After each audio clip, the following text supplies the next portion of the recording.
Well, welcome back to the first team. I'm Joe DeLeone. Joining me as always, my good friend and NFL draft analyst, Ryan Roberts. I'm back from the dead. We have not done a show as frequently as I would have liked post combine, but I caught whatever was going around in Indianapolis. Somehow Ryan remains unscathed, as well as Keegan Renault from RPM. Shout out Keegan for everything this weekend. Somehow he didn't get sick either, yet I was in close quarters with everybody. Yet here we are, Ryan. I got to meet you in person the first time. I guess it must Yeah, mean I'm man. allergic to you or something. Maybe I that's what this is. I don't know about this, I don't know about this sickness at all, Joe. Because I wouldn't say it's going around. Because 'cause you're literally the only idiot that got it, so I don't know if No, you no, that's no, going no. But there was around. there was there was somebody that we were with on earlier in the week that you guys said had also gotten sick that was not coming out. Uh-huh, uh-huh. I mean oh, yes, that is true. Okay, that's a solid point, And, solid and point. I was thinking back to it, and on Friday when we were talking to him, or Thursday when we were talking to him, Uh-huh. he was very close to me. Like, I noticed when he was talking to me, I was like, he's standing a little close to me, but I guess it's fine. But now it's not fine because he is Well definitely the person who got me sick. well, Joe, outside of Sunday, though, I mean, you had a pretty good time for your first combine, did you not? It was Oh good yeah, times. It was good yeah. time, man. A lot of It would have been lot of nicer late if I nights, was. weird Yeah. conversations, but it was good, man. It was good.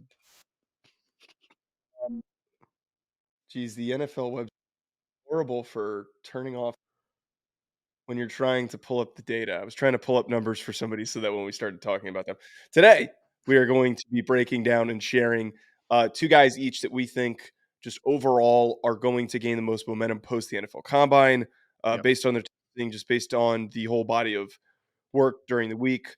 BetOnline remains your top spot for all of your live betting action and contests. NFL, college football, UFC, NHL are all in full swing. BetOnline is your number one source for wagering news, odds, trends, and predictions with both desktop and mobile access at any time. Head to BetOnline today and use promo code BELIEVE, that's BLEAV, for 50% off your first deposit. That is a 50% welcome bonus. Bet online where the game starts. Your first guy that you think is going to be a big riser? I think the easiest one's probably Xavier Worthy, right? I mean, Xavier Worthy, I think, was at least from the media side, was considered a pretty much consensus second rounder, most likely, right? Like day two type of football player. Because if you watch Xavier Worthy, who weighed in sub 6 foot, 165 pounds, he is incredibly dynamic as far as being a explosive athlete, can change direction really well as well. But he's small, obviously, has zero play strength, and he struggles to consistently catch the ball. So when you're on on film, you're just like, okay, there's a role for that in the offense, particularly as a yak weapon, a guy that you get the football in the hands, whether it's as a screen player or on reverses, quick hitters, crossers, like those types of things. Let him work in space.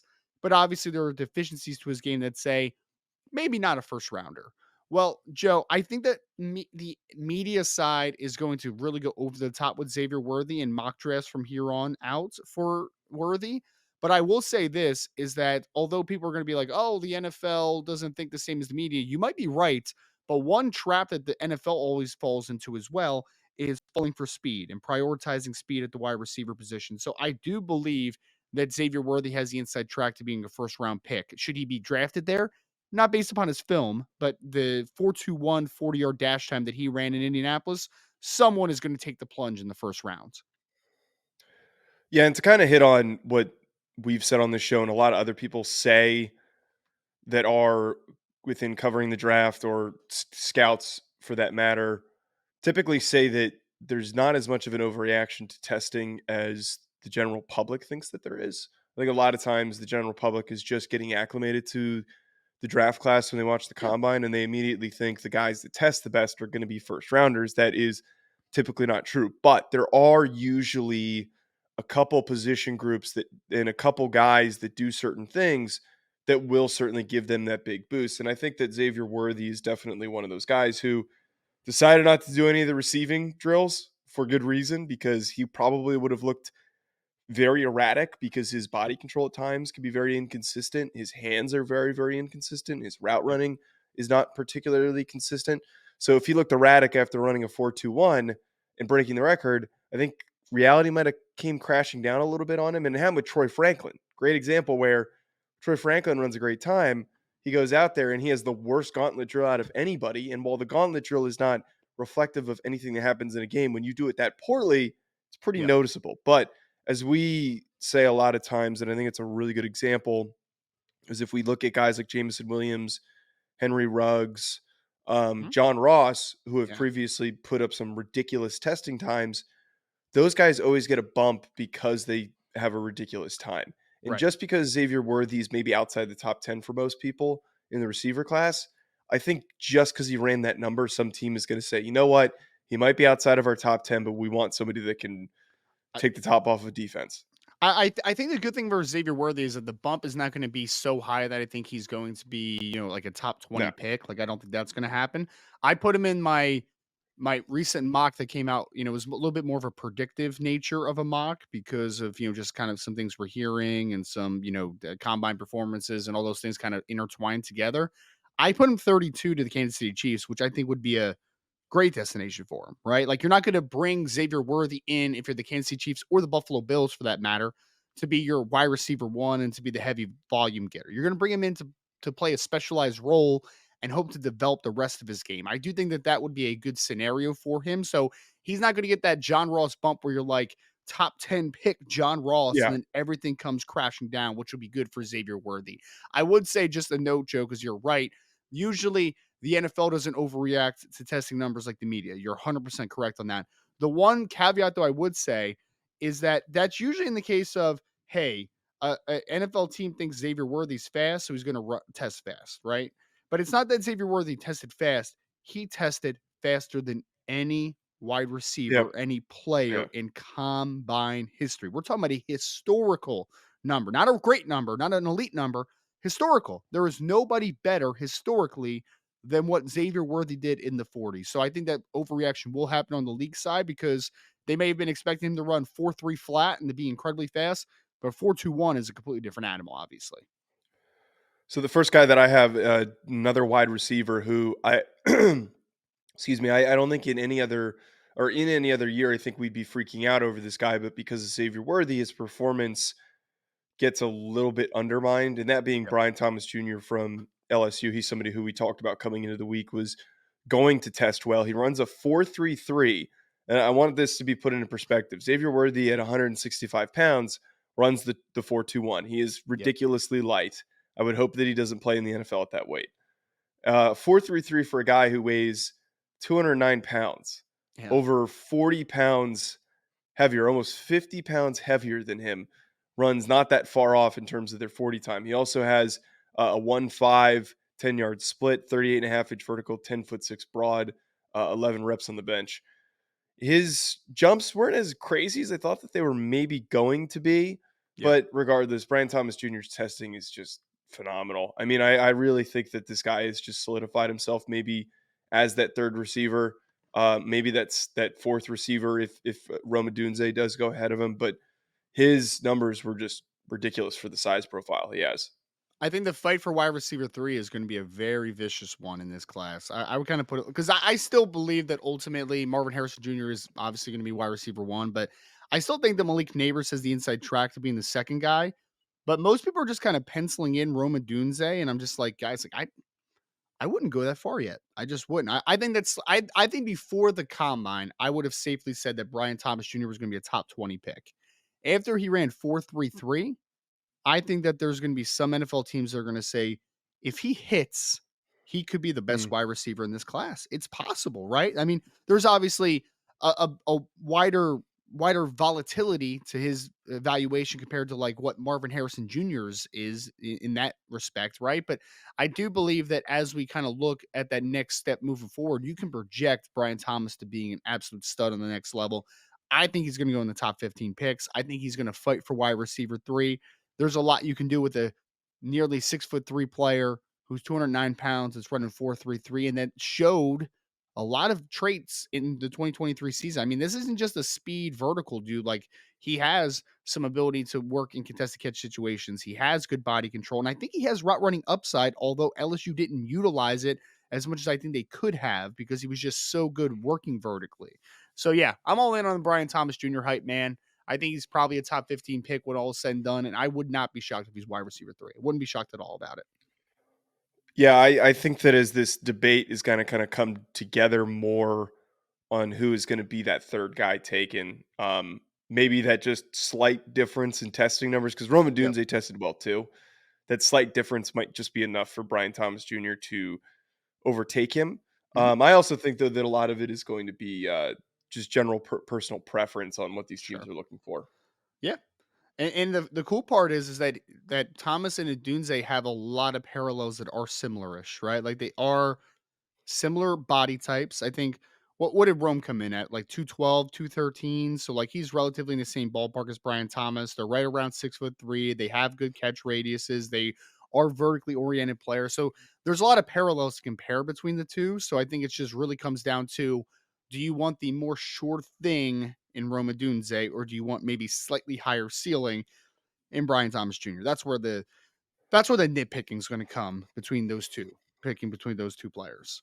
Can I Who, get Yeah, I was going to say, go ahead. can I give you a player, Joe, that I didn't hear a Yes. single person talk about what they did in Indianapolis, but I went back and looked at some of his numbers because I just watched him recently before the combine Mhm. even started, and some of his numbers are pretty nutty. So I'm going to talk about Jared Wiley, who's the tight end out of TCU. Huh. Okay, started his career 3 years at Texas, spent the last 2 years at TCU. 23-year-old tight end prospect, measured in over 6'6", 249 pounds, had a 33 and a quarter inch arm as well. So he had I think it was over a 79-inch wingspan. So a long, athletic looking tight end.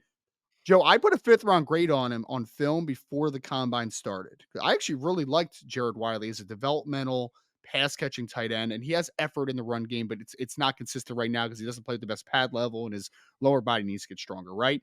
But he at the combine, and nobody talked about this because the only players I think people talked about were tight end wise.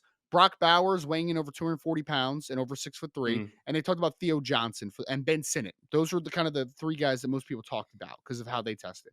Jared Wiley, at over 6'6" and right around 250 pounds, had a 4.62 40, which included a 1.62 10-yard split.